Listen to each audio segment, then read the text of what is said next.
Hello, everyone. Hey, everybody. Welcome back to our channel, Ebb and Flow. with your host, Shannon. And William. Larry. Always got to do that. Always got to do the Larry. Yes, we are back, everyone. We took a little bit of a hiatus. Yeah. Which actually leads into our topic. Perfectly. Today. Mm-hmm. Yes. So we took a little bit of a hiatus just because we needed to have boundaries. Seriously. We needed to define a lot of what we were going to be doing with our life, how we were really going to go ahead and really focus a lot on the podcast, what the mainframe of the podcast was going to look like, and how we could go ahead and just make sure that not only were we bringing healthy content to you all, but also making sure that we are bringing the right content that is going to help growth, not just for you, but for us as well. Absolutely. And then two, also just making sure that we prioritize what is going on in our own lives. Yeah. Which is the whole point of the podcast, to go ahead and help you, help us to understand who we are by bringing you things that are real, raw, and emotionally challenging, but also emotionally revealing. Yeah. And, it's definitely true. We had to take that hiatus, if you will, for a little bit, just to get things right for us, for ourselves, get things in check, get things in gear. It is very important to do so, which is why I'm also glad that we are doing the subject and what we're doing today. Boundaries. Boundaries are very important. So, let's... without further ado, we'll go ahead and just get straight to it. Yeah. So one of the things why we were really thinking about the topic of boundaries so heavily was because we knew the last couple of weeks boundaries were something that were not really defined for ourselves. Mm-hmm. I think a lot of times people will go ahead and try to push your boundaries as much as possible, and truthfully, as much as you allow them to, if you don't have clear defined boundaries. That's true. I think a lot of times too, I know for us, based off of the situations that we had gone through, our boundaries were something that were pretty obscure. Very. We knew what our boundaries were based off of us practicing them, but I think we weren't clear with what they were for ourselves and for other people as well. Absolutely, yeah. I think at least on my end of things, boundaries was something that at some point in my mind, it wasn't really that important until it became important. And it became important almost, I can't say at the last minute, because it wasn't the last minute, but it was definitely at a very late notice, if you will. You kind of are like, I'm going to be easygoing about this. It's not going to be that big of a deal with this and that and that and this. And then all of a sudden you're kind of sitting there by yourself thinking, why do I feel some kind of way? Why do I feel like I just want to explode? Or why do I feel like I just want to be tucked away and no one can find me for a little bit? Like, why is that? And a lot of times it's because those boundaries weren't set. And I can honestly say for myself, that really was the case. I did not know what a healthy boundary was because I love my mom and dad. I love my family. I didn't have a lot of clear cut definitions of what those boundaries were for myself. And so, it's if you can see us on camera right now, you can see our faces. We're speaking to each other, but you know what I mean. I think it's interesting, in the definition of boundaries. It's somebody once said it very well as far as what a boundary looks like in real life. And that is, if you have a home and you have a white picket fence and you have a gate on that white picket fence, you let certain people into that area when you allow them to come into that area. And the boundary, of course, is the white picket fence around the house. Yeah. That's just the boundary. Before you're able to even enter into the area of the yard and then get along the house. Yeah. I think a lot of times for myself, I had boundaries, but I know for me, growing up, my boundaries were definitely pushed, and I learned how to people please my boundaries. I learned how to not have people view me as a certain way. And I, being a very blunt person, especially as I got older and I started coming into my own in my teenage years, I started realizing that I had a very direct way of being with certain people. Yeah. And it wasn't mean, but some people just could not take directness in a certain way. And the way I am, I can definitely be very direct and very straightforward to the point. Yes. And it can be a lot for some people. Mercy, and it can be a lot for some people. Wow. If they have not grown up with that kind of approach. Yeah. And so I would hear certain people call me certain things, and I was in my kick where I wanted to be quote unquote that woman. I wanted to be the woman who was softer and more docile rather than that woman who is just very straightforward to the point and more aggressive in my approach. Yeah. And so because of it, I learned how to obscure some of my boundaries. I learned how to compromise my boundaries. Yep. And say, oh, okay, well, I'll just bend a little here, bend a little there, and it'll be fine. And what I realized was that's probably one of the worst things that you can do. Absolutely. Not just for yourself, but also for other people. Yes. Because when you start doing that, it makes things very obscure. It does. People are trying to define you. They're trying to figure you out. They're trying to see what boundaries they can push. Because when you're lenient in people pleasing, essentially you're being double-minded in all your ways. It's true. It's true. And I guess, just to kind of touch into our relationship a little bit, in the very beginning, I was not used to a straightforward woman who's a sharpshooter and will say exactly what's on her mind. Yeah. You were somebody who told me exactly how it is, what it is, and why it was. And I still remember one of the, I gotta say this, I still remember the first time, you and I got together, and guys, let me tell you something. If a woman can put you in check like this, I gotta say, you put me in check. If a woman can put you in check like this, I need you to feel out if she's the one, because 9 times out of 10 she is. You had came into my apartment, and I had said, it's nice to be able to have a woman and then be able to have her cook for me. So when I come home, there's a meal already made. I was coming from this old school mentality, man comes home and, the dinner's already made. And look, if that is for you all, then that is for you all. But you shut that down. I mean, when I say you shut that down, you shut it down like you locked the store. I sure did. And you said, so first and foremost, what's not going to happen is that you said, I am going to cook and you are going to cook. If you don't know how to cook, I will show you how to cook. And I was like, whoa. And that was a clear-cut boundary. Yes, it was. You weren't going to allow me to run all over you. You weren't going to allow me to essentially put you in some role that was not you. No, because if I was tired, you better figure out what you were going to have or else you're going to starve. I mean, it's very simple. Yeah. And vice versa. And that was one of the clear-cut boundaries that I had to start learning. And from there, I got to admit, now I'm a pretty okay cook. But at the same time too, good. I appreciate it. Thank you. I just kind of wanted you to say it, that's all. But it's it's definitely one of those things that when you're starting off in a relationship, or even I even say it like this, even in a friendship, you're just meeting people for the first time. If you're in college, you started a job somewhere, meeting new family members. Be yourself and let it be known what your boundaries are without sounding like a complete jerk. Okay, there's a way to go about it, but you gotta get a feel for the room, get a feel for who the other person is, but you let the person know what the boundaries are, and that way they don't overstep.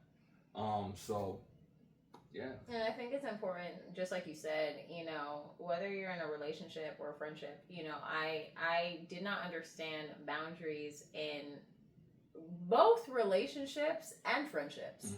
And a lot of times people think that romantic relationships should not also include a platonic friendship. True. That is very, Mm-mm. first of all, I told William from the jump, I said, I really like you. And he Mhm. really didn't like that. No, I hated it. He could not stand Oh, that. I hated it. And I had to explain to him. I said, "No, you don't understand. If I don't like you, I'm definitely not gonna love you. Yeah. Like Yeah. we're There are steps to this. we're not doing that, Yeah. and that's not my personality. No, if it's not. I don't like you, then I really cannot love you That's real. because Yeah. you will irritate the living daylights out of me, and even more so than somebody already will irritate you, whether Yeah. you love them or not. Yeah. Yeah. And Absolutely. you know, it's interesting because you really have to like a person though in Sure. order to go ahead and develop something more. Mm-hmm. And one of the things that has really defined me when it comes to boundaries is understanding that likability. Yeah. Understanding what true likability also means in having a friendship with boundaries. Yes. A lot of times we think, and growing up, especially if you grew up in a toxic way, shape or form of any kind. Yeah. For instance, if you have family members and you use them or you abuse them by any means necessary, whether you're not there in their lives in a two-way street, Mm-hmm. as opposed to it being more of a one-way situation, well, that's a boundary that somebody has to break, because obviously it's been notified that this is okay to keep on doing, and that's Mhm. your norm. Mm-hmm. So when you do put up a boundary, don't get offended when that person also takes offense. Yeah. That's something I had to learn, that sometimes some people, they're not going to like what you do as It's far true. as those boundaries. It's true. Sometimes when you put a boundary, some people are not going to like it. Yeah. They're going to have some kind of offense, and they're going to feel a certain type of way. Yes, they are. I remember when I was in my single years, and one of my boundaries were 12 o'clock midnight. Mm-hmm. No matter who you were. Shut it down. I don't care who you were. Yep. I was not having that person text me. Yep. And if they were going to text me, I wasn't going to respond. Yep. And I remember I told somebody one time when they had asked me, you know, why did I do that? And I was straight up. I said, I was a single woman, Mhm. whether the other person was single or not. And if I was not, at that time especially, I was really trying to make sure that my mind was steadfast in purifying and cleansing a lot of things in my life. Yeah. And just taking out all the old and bringing in good new. Mm-hmm. There was nothing open but legs after, there's nothing open but legs after 11 o'clock. It's true. It's the honest truth. It Your is. mind goes into oblivion. Yeah. And I'm going to say it like this. I'm not a man, but I've had a lot of men friends. Mm-hmm. And male friends, and men friends. I think we understand. Men friends. But I had a lot of male friends, and men have a tendency of being very sexually, active. Lord God in heaven, Jesus. Sorry, guys, my mind is a little bit off. We're working with it. We're working with it right sorry. now. We're working with it. Yeah, my mind's a little All off. right, baby, go ahead. Anywho. You got it. I believe in you. Me too. I believe in me too.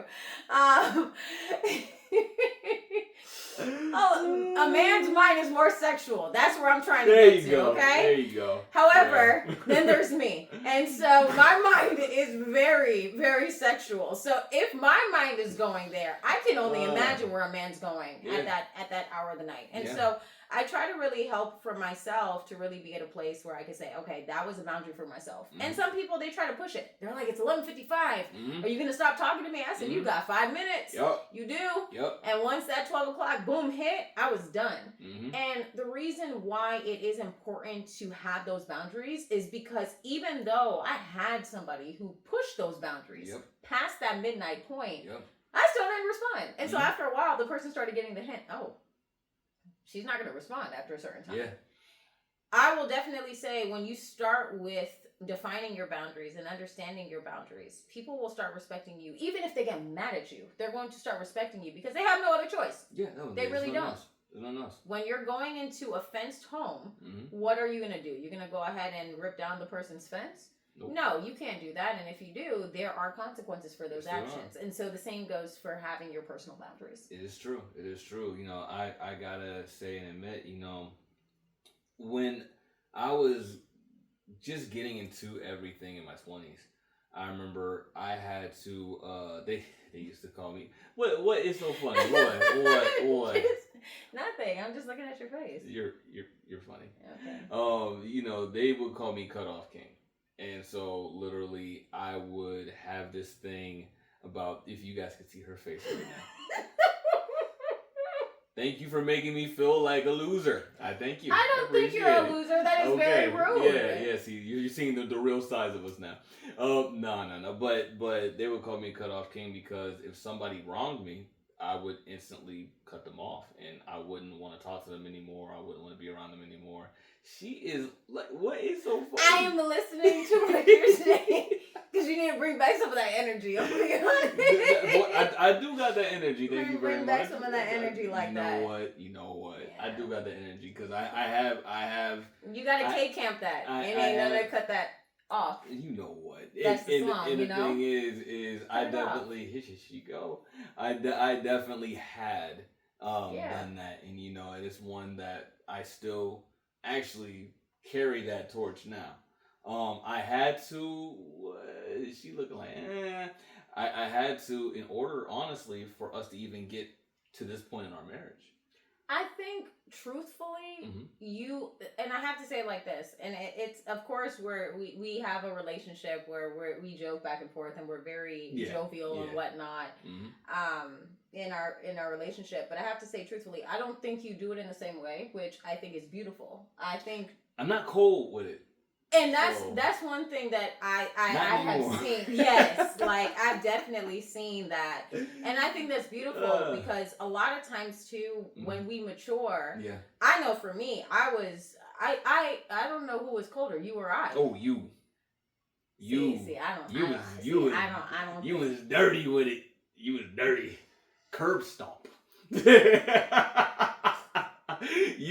Somebody would wrong you, and it would be like, all right, look. So I'm gonna just throw me under the chopping block for a second.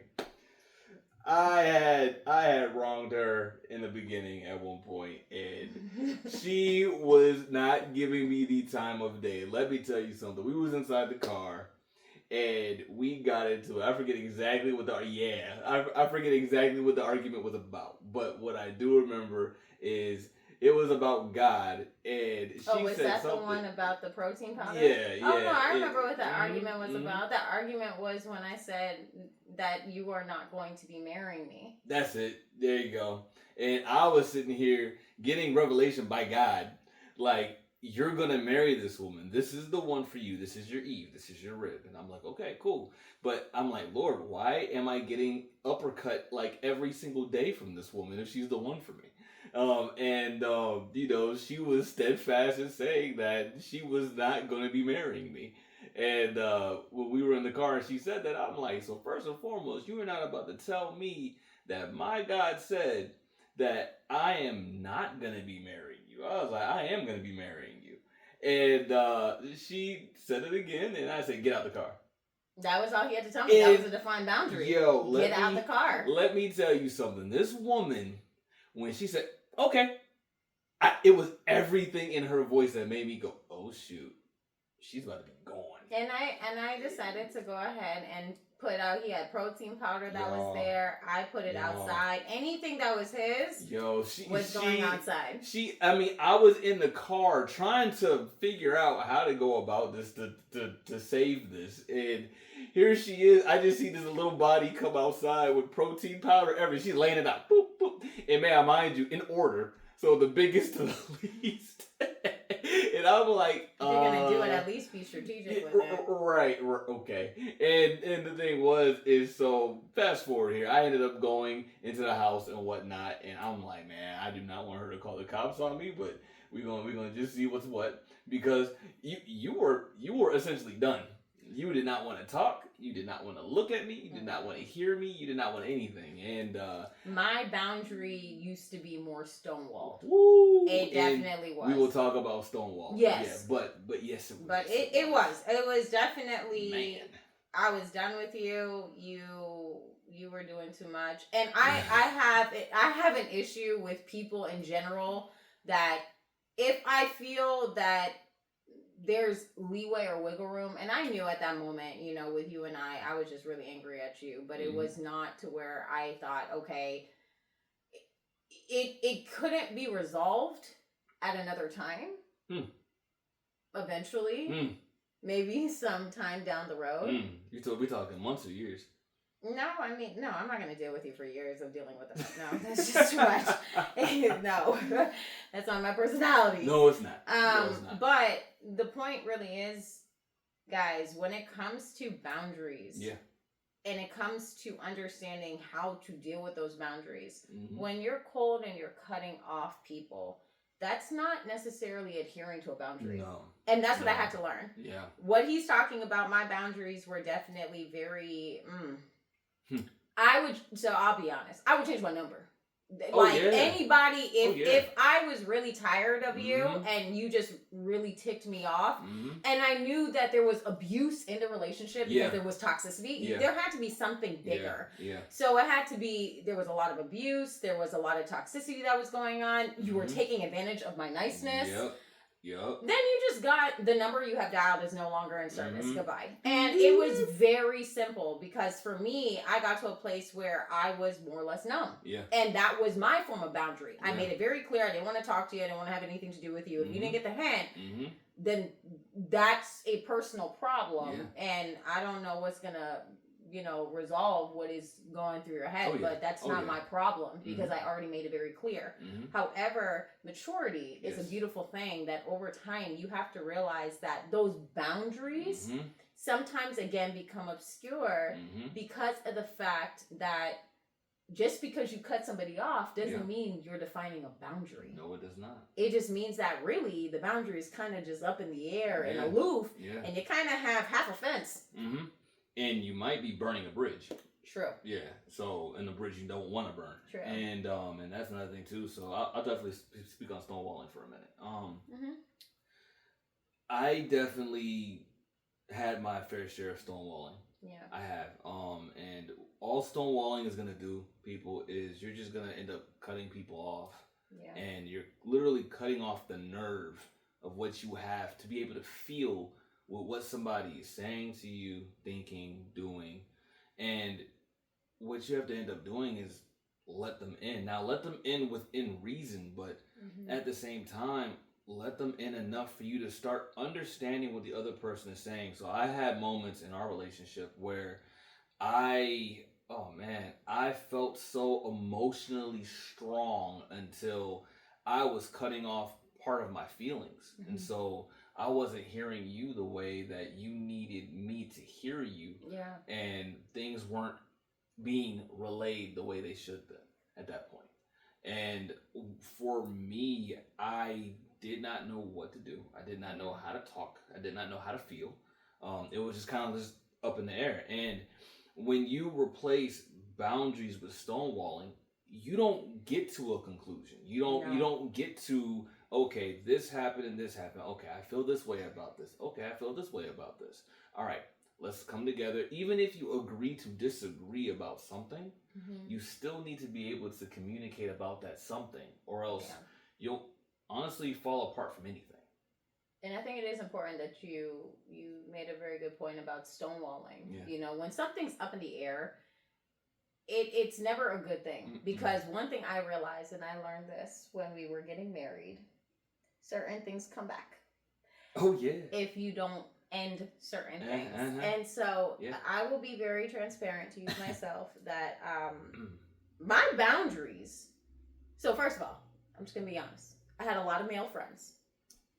I'm just going to leave it with that. And so some of my male friends, there were some boundaries that were not, it didn't occur to me until I spoke to somebody that there were boundaries that needed to be adhered to. Yeah. And I'm going to say this truthfully, in your singleness, there needs to be boundaries that need to be adhered to. Because I will say this truthfully, there are people who will get hurt. Somebody's going to get hurt in this situation. Someone's going to get hurt. And so what I was thinking, and when we were getting married, my husband was so graciously telling me that there were certain things that were not working. Go ahead, baby. The way that... Go ahead, baby. The way that I had thought they worked Mhm. because I didn't understand that there needed to even be a boundary. I thought, I'll be honest, I don't know what I was thinking. There would be more. I don't know what I was thinking. I'll be honest. I don't know what I was thinking. But I was thinking At there least didn't you need are. to This be is good. anything clear, defined, and cut with this. Ah. And, I will say some of my friendships, because they were not defined as said friendships, ended up not. I don't have the friends anymore because they're not here. Nah. Because of the fact that No. there were not clear-cut boundaries, that we were just friends, being very honest. And I have no shame in it. Yeah. I didn't even know there was an issue with it because I was single. And I was like, well, I'm single, ready to mingle. Let's have some fun. My goodness. Mazel tov. And so here it is. I'm thinking we're all having a good time. There's no issues. Absolutely not. I learned when we were getting married that was not the case. Oh no. And I wasn't even flattered. I was more flabbergasted, to be honest. I was more flabbergasted. When she says flabbergasted? Yeah, I was. I literally told him. I said, no. Yeah. I said, no. I will use a very good example. One person who I was friends with, my husband kindly told me, you were dating this person. Oh, yeah, I told you straight up. And I said, no, I wasn't. And then I had a conversation with the person, and the person said, so your husband's cool. Mind you guys, I did invite him to the wedding. He's cool with me coming to the wedding even though we dated? No. And I was like, oh, light bulb moment. We did. And so, I was really reasoning certain things like, yeah, we went out. Oh. We had fun. We went out to places. No. And my husband was like, what do you think that is? Right. And I was like, oh yeah, I guess I would be defined as dating. Nah, that conversation did not go like that. No, it did not. Nah. No, it did not go so easy. You made it sound like it went through easy. No, it did not go easy. I had to explain it. My friends at the time had to explain it. His dad My dad had to explain it. My uncle had to explain it. His my mom had to explain it. Yeah. We all was even my mom had to explain it. Yes. There were a lot of things that had to be explained to realize, Shannon, no, there were not clear, defined boundaries. No. And I can be honest that started actually trickling into our marriage. Yeah. It really did. It trickled into our marriage because there were certain things that were happening that were not clear cut and defined. That's true. And because of it, I have a very big heart. And one of my things is even when something happens in life, and I'm just going to put it out there very plain as day, Will and I are not virgins. We were not virgins. Well, we're not virgins. God in heaven, Jesus. Of course, we're not virgins. This is going smooth, isn't it? Smooth move, oh, dude. my Lord. Okay.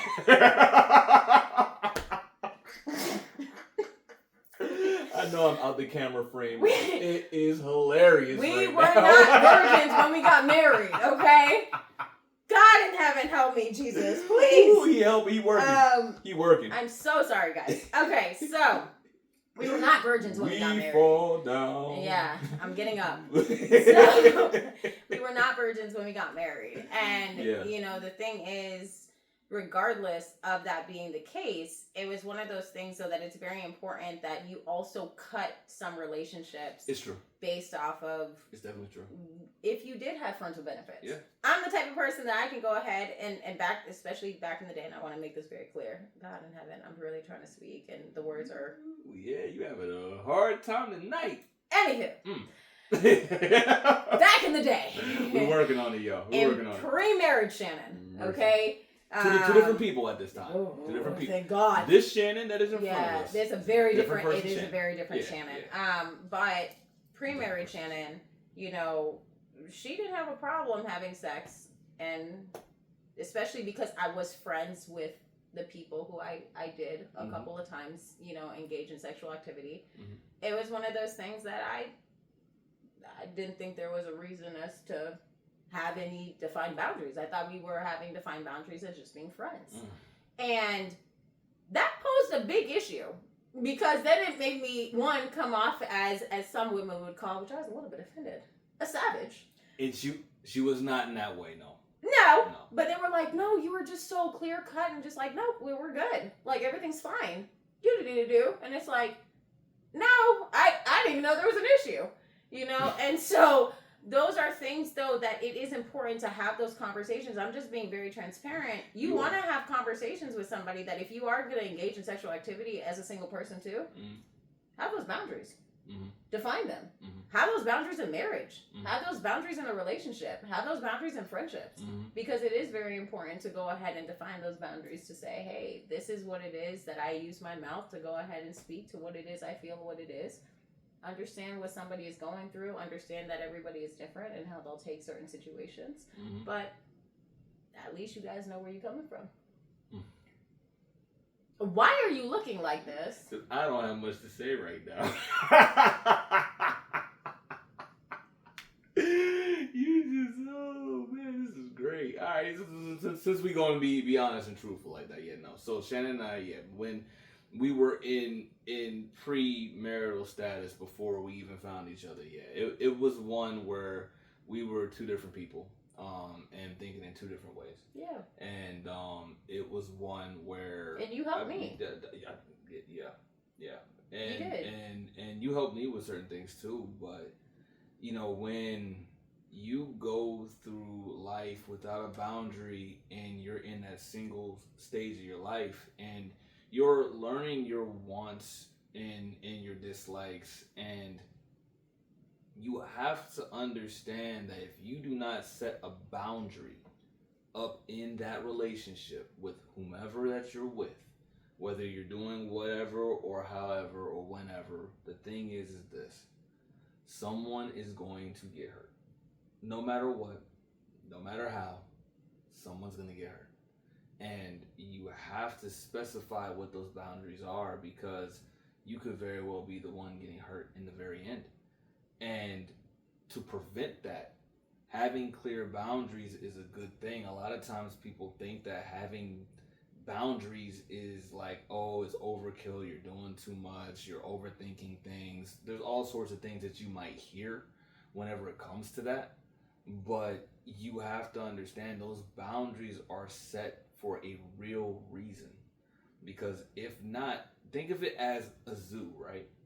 You're going to the zoo, you're around the lions and the tigers and the bears. Oh my, but at the same time, those bars go away. Those cages are gone.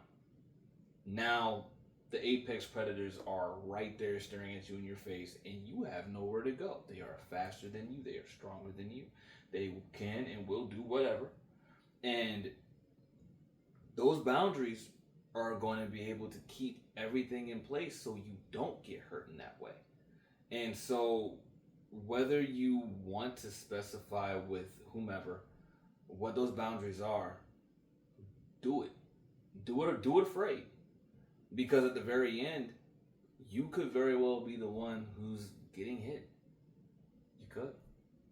And I think it's very interesting, you know, a lot of times that when it comes to those boundaries of how everything is, it's, you know, when things are really said and done by the end of the day, you really have to look at what two people are involved, or what people are involved in you not setting those boundaries. Yeah. You know, and it is very true. As far as getting hurt, you know, boundaries are really there as a protection mechanism to also help and prevent a lot of issues. And if you're not careful, you can really also ruin really good relationships and really good friendships and really good really good situationships for whatever the situation actually is. So on that note,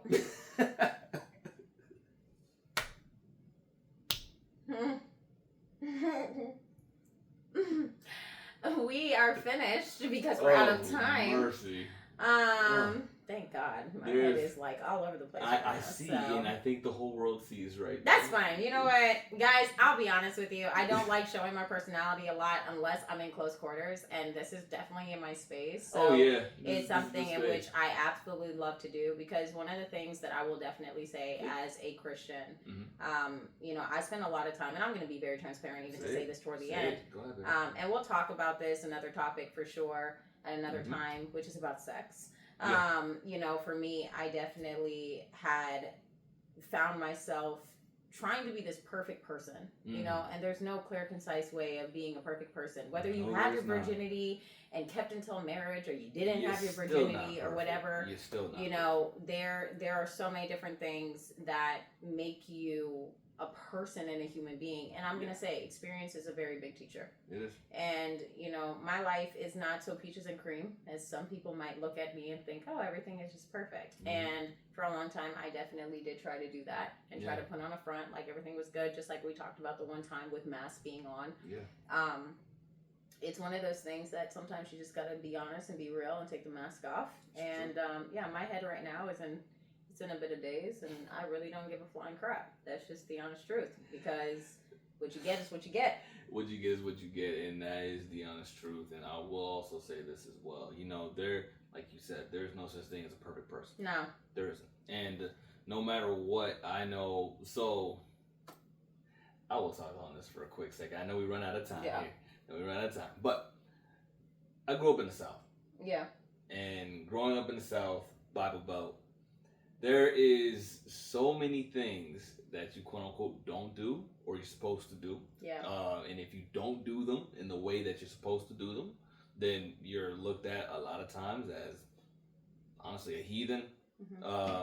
You don't like God, you don't love God. All sorts of things are being said to you. Right. And I remember, because I wasn't a certain way, at one of my old churches, and we will talk about this stuff too, being in the house of God when sometimes people aren't being godly.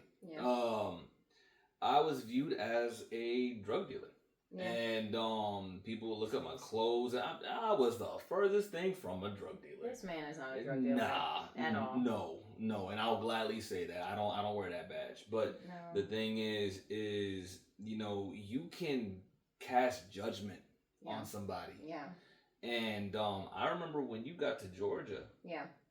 There was one, I was loopy out of my mind. For sure. But there was a culture shock that you had felt.